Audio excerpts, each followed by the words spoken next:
Okay, so we want to make a video about Netradyne to make sure all the drivers know the 5 different categories of which the artificial intelligence camera that's sitting where your rear view mirror is looking for. One of the first things you need to do as you get in the vehicle is make sure you have your seatbelt on, and it's looking to make sure that there is something horizontal across your chest, as well as it's looking for a lap belt. Okay, so make sure every time you're in and out of the van, you're putting your seatbelt all the way on and that the camera can see the belt across your chest. The other thing to think through is, as you put it in drive, your speed.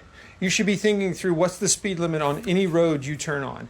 So as a rule of thumb, in neighborhoods or in roads you're not sure, neighborhoods I would assume 25, on other roads 30 or 35. 4-lane roads could be 45 and go to 55 and come back to 45. So you need to be constantly aware and looking for your speed, because if you go over the speed limit, this will hit you for it. And it's reading the speed sign. So the camera in the front, the artificial camera, is looking for the shape and the speed. It can read the number, so it knows if you're speeding or not. So that's speeding. Following distance. One of the things we get hit on is if we follow too closely to the vehicle in front of us, we will get dinged for that. And so the faster you're going, the more distance you need for stopping distance for the vehicle in front of you. One of the biggest places where we see the following distance hits is merging onto the interstate or someone merging in front of us. So if someone's merging in front of you and you're in the far right lane, you need to slow down to create more distance so that there's 2 car lengths. So as a rule of thumb, try to leave at least 2 car lengths of vehicles in front of you. And so you'll avoid a following distance. And plus, the reason for that is it gives you more stopping time and distance in case they slam on their brakes. And as you know, if you hit a car in the back, it's 9 times out of 10 the driver who hits the car in the back's fault. So we want to avoid that. So that covers following distance. Then you have to think about stop signs and traffic lights. So at stop signs, you have to come to a full and complete stop. And what do I mean by that?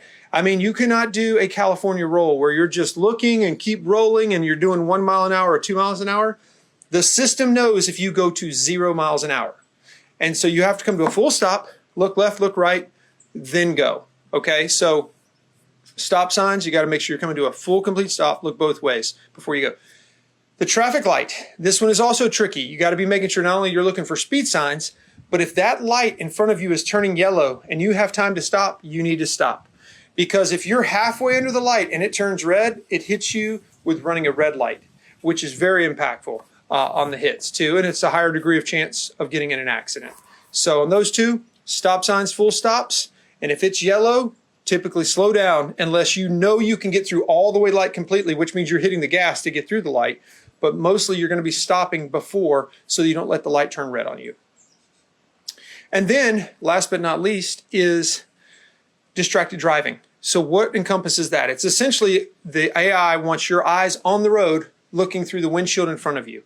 We've had drivers in the past who, if you grab your phone, it knows you have the phone in your hand. It's considered distracted driving. If you're reaching for a package in your passenger seat and your eyes are looking back and forth, or you're looking down because you dropped something out of your hand, it's distracted driving.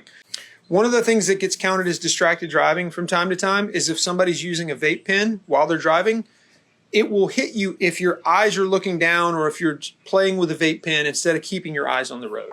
So again, the artificial intelligence is looking for you to be focused with your eyes facing forward without anything in your hands.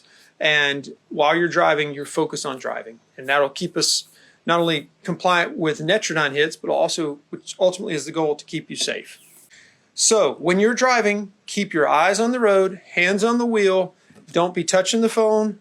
Don't do anything until you come to a park. When you put the vehicle in park, you can touch the phone as much as you need. You can do whatever you want. But when you have the vehicle in drive or reverse, you have to have your eyes facing forward and focused on the road. We review all Netradyne hits to see if they're accurate.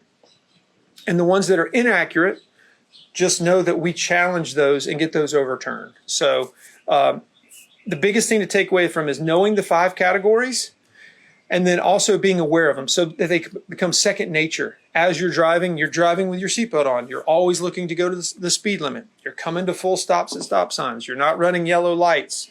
And while you're driving, you're not distracted. You don't have your phone in your hands. You're focused on driving until you get to your next destination. If you do those 5 things, this all becomes second nature. And that's really what we want it to be, is have safety become a part of our daily task of what we do. And that'll make us not only better at delivery, keep you safer, have less van accidents, less insurance claims, less injuries. All of those are things that we want to do as a company.